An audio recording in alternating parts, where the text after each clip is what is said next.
Hello everybody, and welcome to Let's Play Katawa Shoujo. I'm the Fusilier. This is a visual novel made by 4-Leaf Studios, who are from 4chan. Not the whole site, but it's just a couple people from 4chan made a game. It's a visual novel. I understand Katawa relates to disability, but is considered slightly rude of a term. And obviously Shoujo is girls, so it's disability girls, basically. Or, in more rude term, cripple girls. That's, all I can say about this is, if you don't know what Katawa Shoujo is, all I can say is, the folks from 4chan decided to do the most postmodern, unexpected, dank meme thing they possibly could with this project, which is that they made it really, really, really good. Also, I should note right now, I got a job, which is why I've been a little scarce on this channel. Not that that's, not that I've needed that before, but that is why. And, most pertinently, my keyboard is currently broken.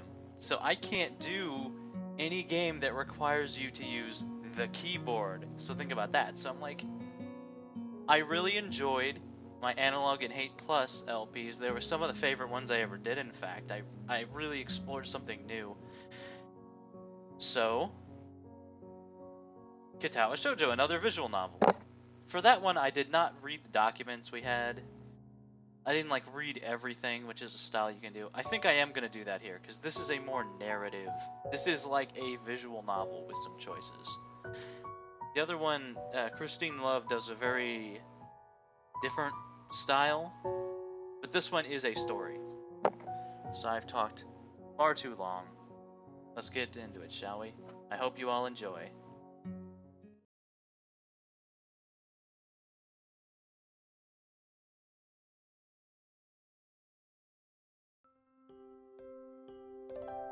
A light breeze causes the naked branches overhead to rattle like wooden wind chimes.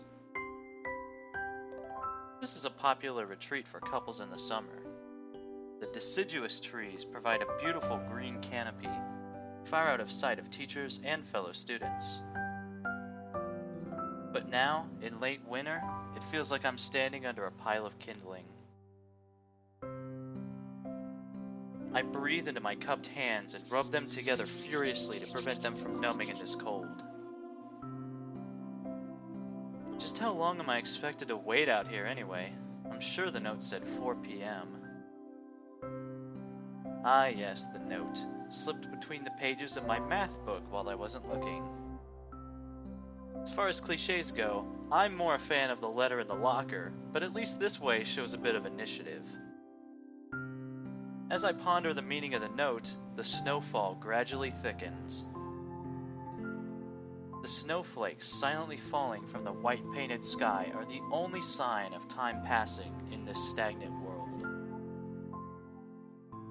Their slow descent upon the frozen forest makes it seem like time has slowed to a crawl. The rustling of dry snow underfoot startles me, interrupting the quiet mood. Someone is approaching me from behind. Hisao? Came? A hesitating, barely audible question. However, I recognize the owner of that dainty voice instantly. I feel my heart skip a beat. It's a voice I've listened to hundreds of times, but never as more than an eavesdropper to a conversation. I turn to face this voice, the voice of my dreams, and my heart begins to race.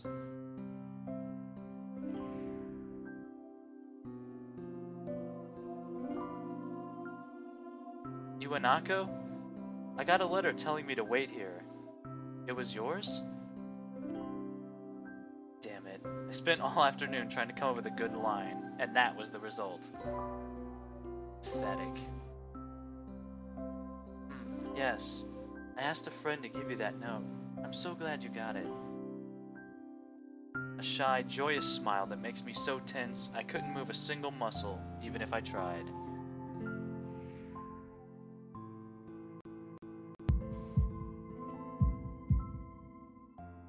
My heart is pounding now, as if it were trying to burst out from my chest and claim this girl for itself.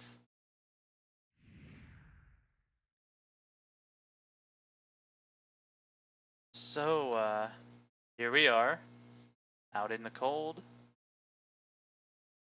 Once again, the wind stirs up the branches. The cacophonous noise is music to my ears. Iwanako flinches ever so softly against the gust of wind. As it passes, she rights herself, as if supported by some new confidence. Her eyes lock with mine, and she lazily twirls her long dark hair around her finger. All the while, the anxious beating of my heart grows louder.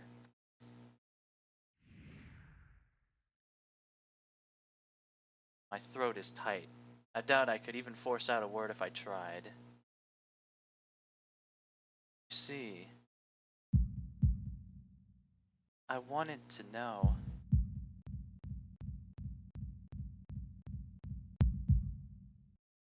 If you'd go out with me. I stand there motionless, save for my pounding heart. I want to say something in reply, but my vocal cords feel like they've been stretched beyond the breaking point. Sal? I reach up to try to massage my throat, but this only sends spikes of blinding pain along my arms. Sal? My whole body freezes, save for my eyes, which shoot open in terror.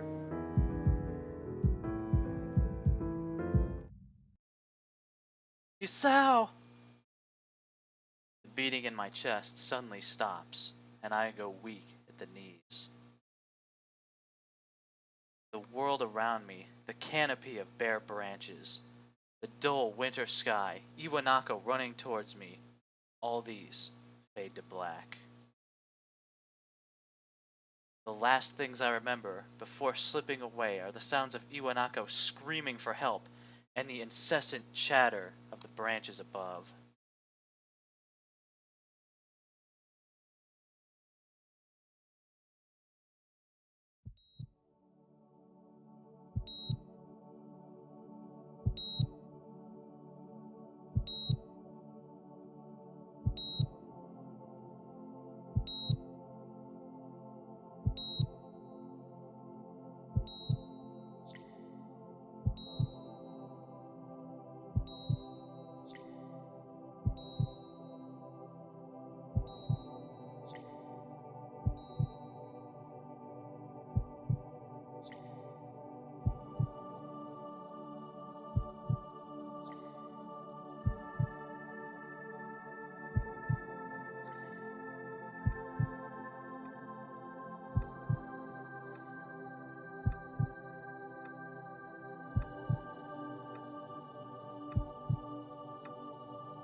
It's been 4 months since my heart attack.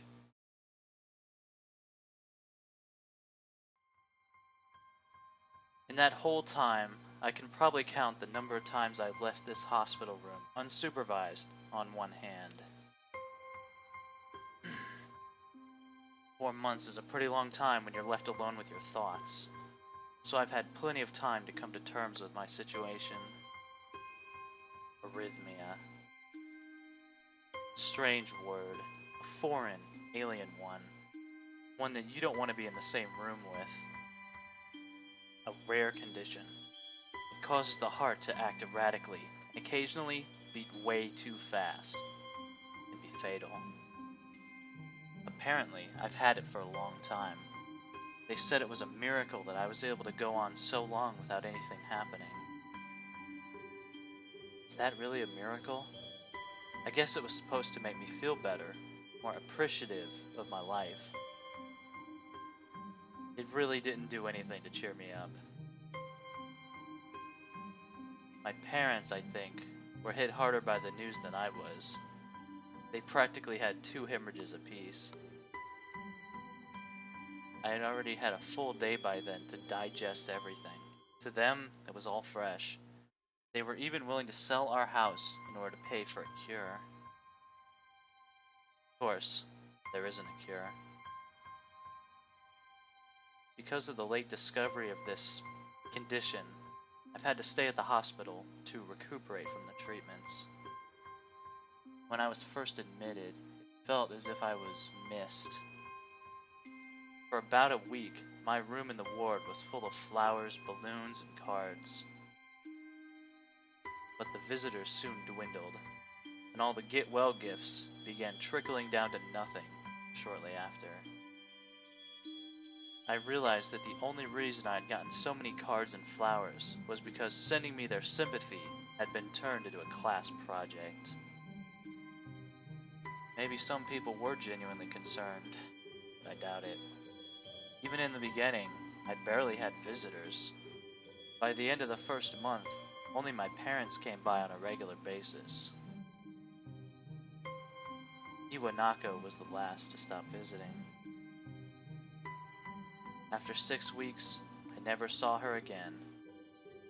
We never had that much to talk about when she visited anyway. We didn't touch the subject that was between us on that snowy day again. The hospital? It's not really a place I'd like to live in. The doctors and nurses feel so impersonal and faceless. I guess it's because they're in a hurry. They have a million other patients waiting for them, but it makes me feel uncomfortable. For the first month or so, I'd ask the head cardiologist every time I saw him for a rough estimate of when I'd be able to leave. He never answered anything in a straightforward way, but told me to wait and see if the treatment and surgeries worked. So, I idly observed the scar that those surgeries left on my chest slowly change its appearance over time, thinking of it as some kind of an omen. I still ask the head cardiologist about leaving, but my expectations are low enough now that I'm not disappointed anymore when I don't get a reply. The way he shuffles around the answer shows that there is at least some hope. At some point I stopped watching TV. I don't know why. I just did. Maybe it was the wrong kind of escapism for my situation. I started reading instead. There was a small library at the hospital, although it was more like a storeroom for books. I began working my way through it, one small stack at a time. After consuming them, I would go back for more. I found that I liked reading. I think I even became a bit addicted. I started feeling naked without a book in my hands.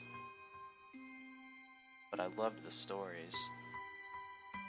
That was what my life was like. The days became increasingly harder to distinguish from each other, differing only by the book I was reading and the weather outside. It felt like time blurred into some kind of gooey mass I was trapped inside instead of moving within. A week could go by without me really noticing it. Sometimes I'd pause in realization that I didn't know what day of the week it was. But other times, all the things that surrounded me would painfully crash into my consciousness through the barrier of nonchalance I'd set up for myself. The pages of my book would start to feel sharp and burning hot, and the heaviness in my chest would become so hard to bear that I had to put the book aside and just lay down for a while, looking at the ceiling as if I was going to cry. But that happened only rarely. And I couldn't even cry. Today the doctor comes in and gives me a smile. He seems excited, but not very. It's like he's trying to make an effort to be happy on my behalf. My parents are here. It's been a few days since I've last seen them. Most of them are even sort of dressed up. Is this supposed to be some kind of special occasion? It's not a party. There is this ritual the head cardiologist has. He takes the time, sorting his papers, then setting them aside, as if to make a point of the pointlessness of what he just did. Then he casually sits down at the edge of the bed next to mine. He looks me in the eyes for a moment. Hello, Hisao. How are you today? I don't answer him, but I smile a little, back at him. I believe that you can go home. Your heart is stronger now, and with some precautions, you should be fine. We have all your medications sorted out. I'll give your father the prescription.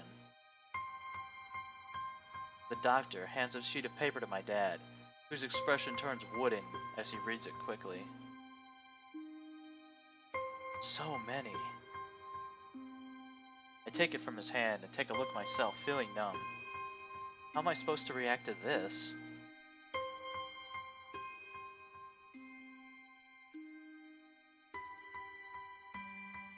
The absurdly long list of medications staring back at me from the paper seems insurmountable. They all blend together, a sea of letters.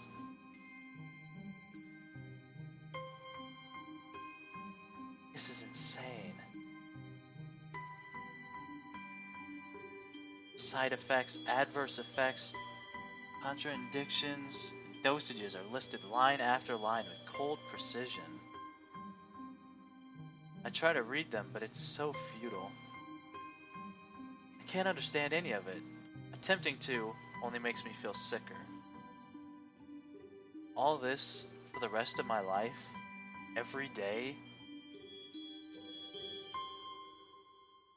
I'm afraid that this is the best we can do at this point.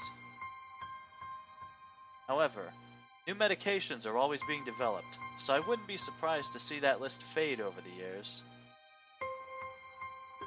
Years? What kind of a confidence booster is that? I'd have felt better if he hadn't said anything at all. Also, I've spoken with your parents, and we believe that it would be best if you don't return to your old school. What? Please, calm down, Hisao. Listen to what the doctor has to say. Calm down? The way he says it tells me he knew full well that I wouldn't like it. Am I going to be homeschooled? Whatever of my concern shows, it's ignored. We all understand that your education is paramount. However, I don't think that it's wise for you to be without supervision.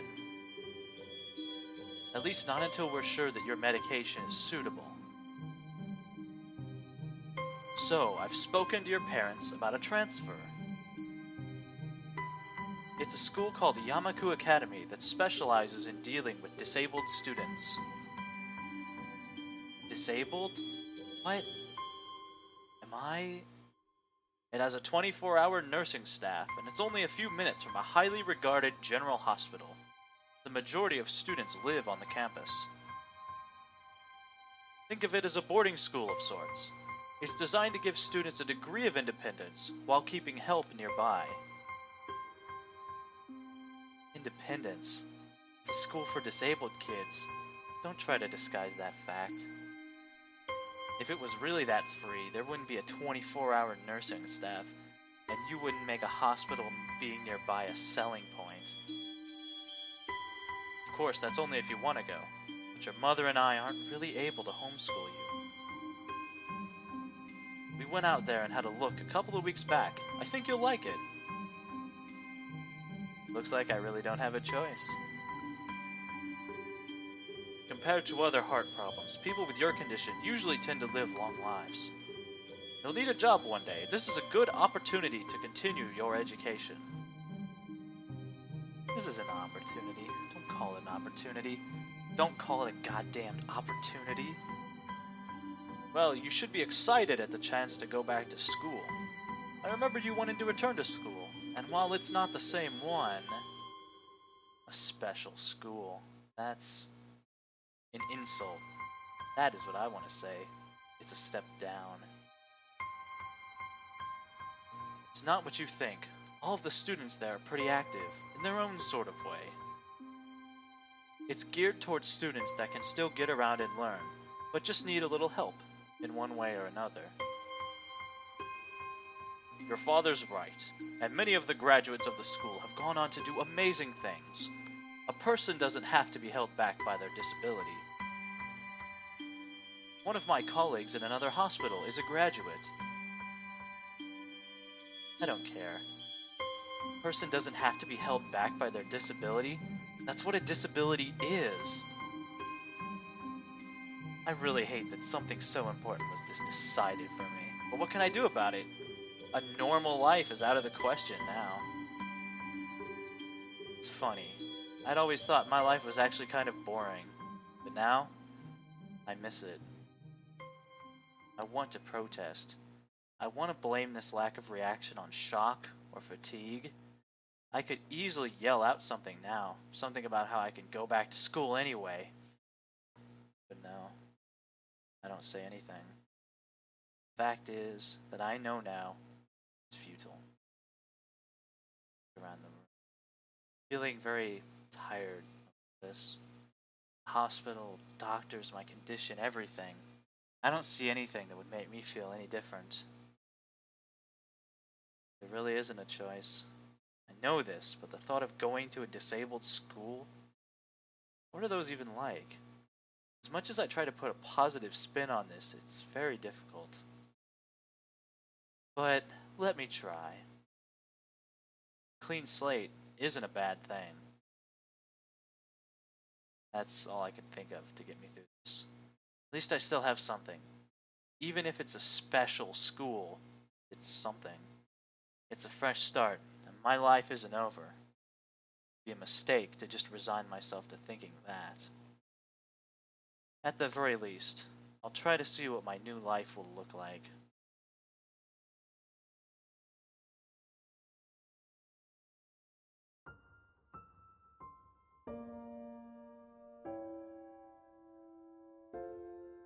Act 1.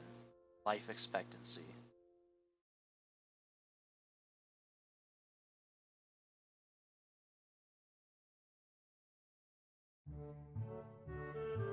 The gate looked far too pompous for what it was. In fact, gates in general seem to do that, but this one especially so. Red bricks, black wrought iron, and gray plaster assembled into a whole that doesn't feel welcoming at all. I wondered if it looked like what a gate for a school should look like, but can't really decide. Probably no. Of course, I don't want to get stuck on thinking about the gate for too long, so I entered through it with a brisk pace that felt surprisingly good. Moving forward feels good. So I walked towards the main building of Yamaku Academy with this brisk pace. I'm alone, as my parents are taking all my stuff off to the dorms. There's supposed to be someone waiting for me. The grounds are incredibly lush, filled with green. It doesn't feel like the kind of grounds a school would have, more like a park, with a clean walkway going past trees and the smell of fresh-cut grass and all other park-like things. Words like clean and hygienic pop into my mind. It makes me shudder. Shake them off. Stay open-minded now. It's your new life. You have to take it as it comes. That's what I tell myself. A few big buildings loom behind the leafy canopies, too big and too many for just a school. Everything seems off. It's different from what I thought I knew about schools. It's an uncanny valley. Even though I was told this is my new school, the back of my head doesn't feel like one. I wonder if the feeling is real or caused by my expectations of a school for the disabled. Speaking of that, I don't see anyone else here. It's kinda eerie. Makes me wish there was somebody here so I could anchor myself to something tangible, instead of having this feeling that I stepped into another dimension. The trees hum with the wind, and green hues flashing all around me catch my attention. It makes me think about hospitals again. How they say that the operating rooms are painted green because green is a calming color. So why am I feeling so anxious, despite all this greenery? Only after I stand in front of the haughty main building, I surprise myself by realizing why the gate bothered me. It's the last chance I had to turn back. Even if I had no life I could return to. But still, after entering, there was absolutely no way I could go back anymore. Feeling nervous, and with this realization set in my head, I opened the front door. A tall man with bad posture notices me as I enter. We're the only people in the lobby, so it's only logical. You must be Nikki? Nikai.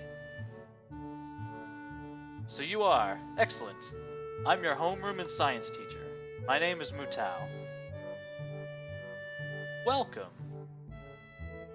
We exchange a handshake that is neither firm nor sloppy, and he looks at his watch. The head nurse asked you for a brief check-in, but there's no time for that now. Oh, should I go later? Yes, afternoon is probably fine. We should get going and introduce you to the rest of the class. They're waiting already. Waiting for me?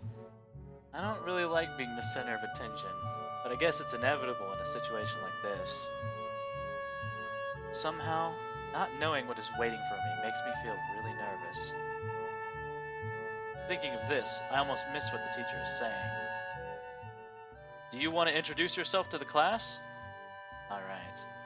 I've been entirely in character for this whole time, but I have to say now, there are multiple routes in this game. I think we're going down all of them. With Analog and a Hate Plus, it's the same game, but you have a different companion throughout, which is cool, but I didn't feel like it was... I didn't want to relive all the tragedy. I kind of wanted to leave the spaceship where only bad things literally ever happened. But here, I'm thinking we're going to do all the routes. And the only real way I can think of to pick which one is first is... I'm just going to make the choices I would make. As much as possible, of course. And, so for those who know what that means, I think we might be going, to Kenji City. Just fair warning, everybody. That seems to be the parabola my life was on for a while. Want to introduce yourself to the class? Yeah, of course. Yeah, sure. I mean, isn't that normal? Of course, but not everyone likes to be at the center of attention. Well, you fake it till you make it. I'm probably one of those people. But I guess I should be the one to give the first impression of myself. Right, but it's no problem. Let's go then. My heart is pounding in my chest, and it keeps me thinking about my condition as I follow the teacher up the stairs. The third door down the third floor corridor is marked as the classroom for class 3-3. I thought I was going to break into a rap for a second. The game completely freaks out. Mutao opens the door and enters. Good morning, everyone. Sorry I'm late again. Again. I hesitate for a split second at the door, freezing on the spot. Get a grip. This is a big step, I know that. But there isn't any point to worrying so much about it. At least not this soon. I follow the teacher into the classroom and look around, partially so I won't have to meet the curious gazes of my new classmates. It's pretty spacious. The ceiling is unusually high. There's lots of space left over around and in between the desks. An entire wall taken up by blackboards and the high, old-fashioned windows only make it seem larger. The students' desks are just standard wooden desks with a shelf underneath for books and wooden chairs with metal frames. Simple and efficient. I stop walking in front of the classroom and face the other students. They all look normal, like the students at any other school. Then, why would they be here? They're probably like me and have something wrong with them. Only it's just not immediately obvious. Then I notice that one of the girls appears to be missing the thumb of her right hand. It's a little jarring. Despite the natural tendency to listen when someone's talking about you, I tune out the teacher's speech halfway through while he introduces me to the class. I notice a flash of dark hair and see that someone is looking at me. A girl with really long, straight hair that is pretty eye-catching. As soon as she sees me looking back at her, she covers her face with her hands, as if it will make her invisible. There is one boy with a cane leaning against the lockers at the rear of the class. It's weird seeing someone so young with a cane. Another girl seems to be making some weird hand motions. Sign language? She peers at me over the rims of her glasses, then goes back to whatever she's doing. It's kinda cute. So is the cheery-looking girl with pink hair sitting next to her. She's really hard to miss. I don't know how I didn't notice her the moment I walked in. Please welcome our newest classmates. He claps his hands, and so does everyone else, except one girl in the first row who has only one hand. I cringe a little, but hide it by bowing in thanks for this applause I did not deserve. A collective silence tells me that I should open my mouth now. So, I'm Hisao Nakai. And after that, my hobbies are reading and soccer. I hope to get along well with everyone, even though I'm a new student. And after that, being so boring. This is exactly like every self-introduction ever. I should say something more exciting. I end up saying nothing, and the teacher picks up from there. Everyone seems to be satisfied, even with what little I said, though. A few girls are whispering to each other, throwing glances at me. It could have gone worse. I listen to the teacher as he drones about getting along while letting my gaze sweep across the classroom. Everyone seems to be listening to him intently, and when he's done, they clap their hands again, which feels like a weird thing to do. The first row girl claps on this round, with her one hand against her other wrist that ends in a bandaged stump. Makes me feel a little bad. We're going to be doing some group work today, so that'll give you a chance to talk with everyone. Is that okay with you? Yeah, it's fine with me. That's good. You can work with Hakamichi. She is the class representative. She can explain anything you might want to know. Who else would be able to do that better, right? Makes sense. How could I know? The teacher passes out the day's assignments and announces that we will be working in groups of 3. It hits me that I don't know who Hakamichi is. Slow. The teacher seems to catch my helpless expression. Oh, right. Hakamichi is right there. Shizune Hakamichi.